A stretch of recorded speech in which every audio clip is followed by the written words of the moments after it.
স্ত্রীর 3 নাম্বার কাজ হচ্ছে স্বামীর ডাকে সাড়া দেয়া। কি দেয়া? স্বামী যদি স্ত্রীর সঙ্গ পেতে চায়, স্ত্রীর ওই ডাকে সাড়া দিতে হবে। রাতের বেলা স্বামী যদি স্ত্রীর সঙ্গ চায় আর স্ত্রী যদি সঙ্গ না দিয়ে চলে যায়, ফজর পর্যন্ত স্ত্রীর উপর আল্লাহর ফেরেশতারা লানত দিতে থাকে। চিল্লায় পড়েন নাউযুবিল্লাহ। আপনার কি লাগবে এই সব দায় দায়িত্ব আল্লাহ তাআলা স্বামীকে দিয়েছে। স্বামীকে জানাবেন, তবে ধীরে সুস্থে স্বামীর জন্য ঘরটাকে এমন করে রাখতে হবে যেন ঘরে ঢুকলেই স্বামীর হৃদয়টারে প্রশান্ত করে দেয় কে? এজন্য স্ত্রীর প্রথম দায়িত্ব ঘরটারে প্রশান্তির নীড় বানানো।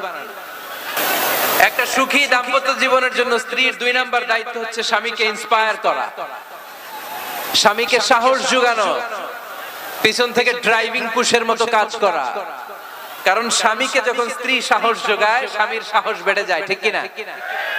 আল্লাহর হাবিব সাল্লাল্লাহু আলাইহি ওয়াসাল্লামের কাছে কোরআনের আয়াত নাযিল হলো, ইকরা বিসমি রাব্বিকাল্লাযী খালাক খালাকাল ইনসানা মিন আলাক ইকরা ওয়া রাব্বুকাল আকরাম الذي علم بالقلم علم الإنسان ما لم يعلم পড়েন আল্লাহু আকবার।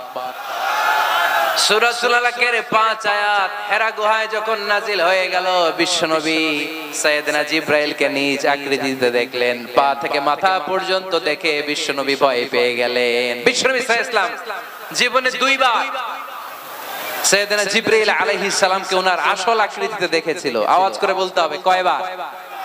এক হচ্ছে মেরাজ রজনীতে সিদরাতুল মুনতাহায়, 2 হচ্ছে প্রথম যখন কোরআনের আয়াত নাজিল হয়, বিষ্ণু ঈসা ইসলাম দেখলেন বিশাল একজন ব্যক্তি, পাটা হচ্ছে হেরা গুহায় আর মাথাটা হচ্ছে আকাশের উপরে।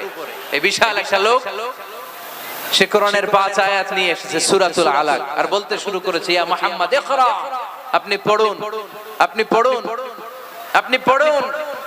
3 বার পড়ার আদেশ করার পরে বিষ্ণু ঈসা ইসলাম পড়তে আরম্ভ করলেন, ইকরা বিসমি রাব্বিকাল্লাযী খালাক খালাকাল ইনসানা মিন আলাক ইকরা ওয়া রাব্বুকাল আকরাম আল্লাযী আল্লামা বিল কলম আল্লামাল ইনসানা মা লাম ইয়ালাম